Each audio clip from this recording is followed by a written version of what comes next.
Hi folks, this is Stacy here. Thank you for joining me on my channel.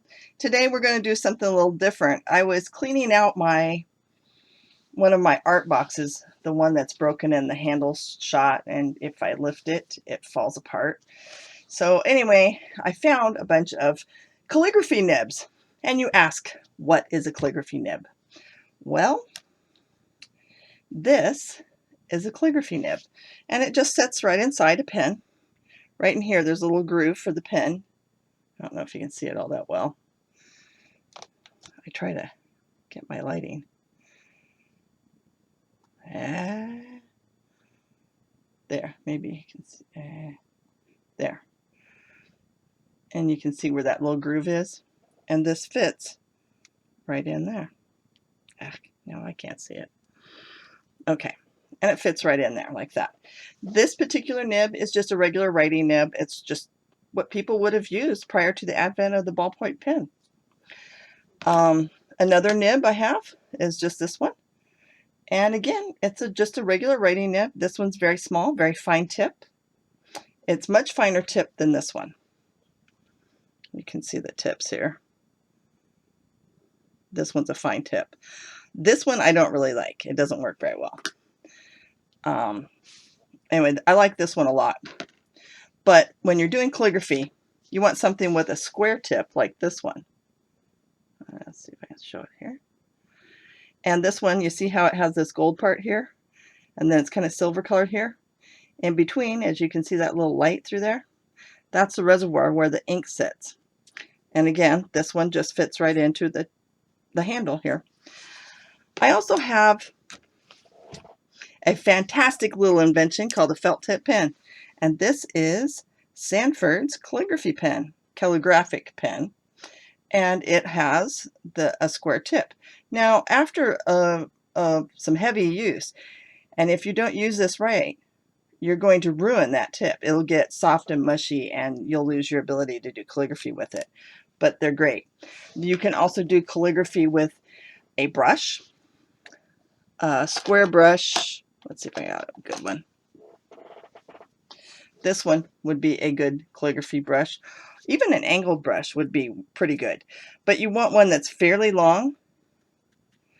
And this one's fairly stiff. But if I had paint on this, I could easily paint with calligraphy. So that's just some ideas that I have. And you ask, why do you have this lined piece of paper? Well, when you're writing something out and you want to keep your lines straight, this is the trick. Just take your paper, line it up the way you want it, say like this, and then just attach with a paper clip. It's that easy. Then you can see the lines through the paper. Now I darkened these lines here because I was having difficulty seeing the lines through the paper. And this is regular speedball ink, or it's a form of India ink. And I just am going to use that and get out my favorite pen here. Not that one, my other favorite pen. I actually have about 4 different sizes of these calligraphy pens, and all different kinds of nibs. They come in as many shapes and sizes as you can imagine. And they're really kind of cool. You always blot a little bit. And I'm just going to show you that when you keep it at a 45-degree angle to your line, so that's a 45-degree angle, and then that way when you go like that, you'll have wide, narrow, wide. So like if I was writing my name,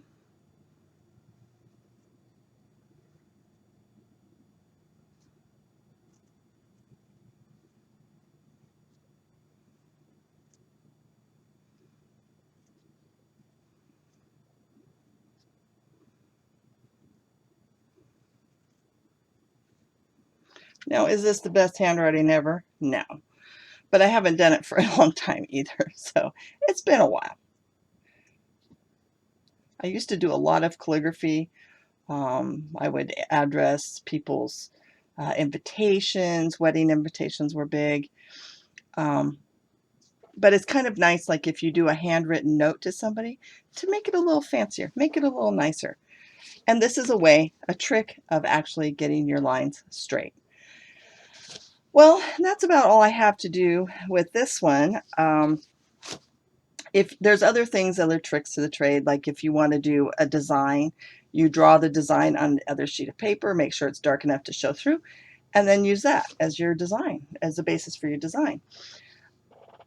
Anyway, if you're really interested in doing calligraphy, there are all kinds of resources online and books on calligraphy. If you go to any hobby type store, they will have all kinds of inks and all kinds of calligraphy pens. And I just recommend getting an inexpensive beginner's calligraphy set. They usually come with an instruction book and how to take care of your nibs and how to use the pen. And that's really how I learned. So I wish you well in your calligraphy. And come back next week. I'll have another video next Friday.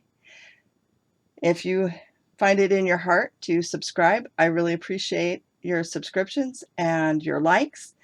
And if you'd be so kind as to leave a comment, that would be very appreciated. Thank you very much. See you next week.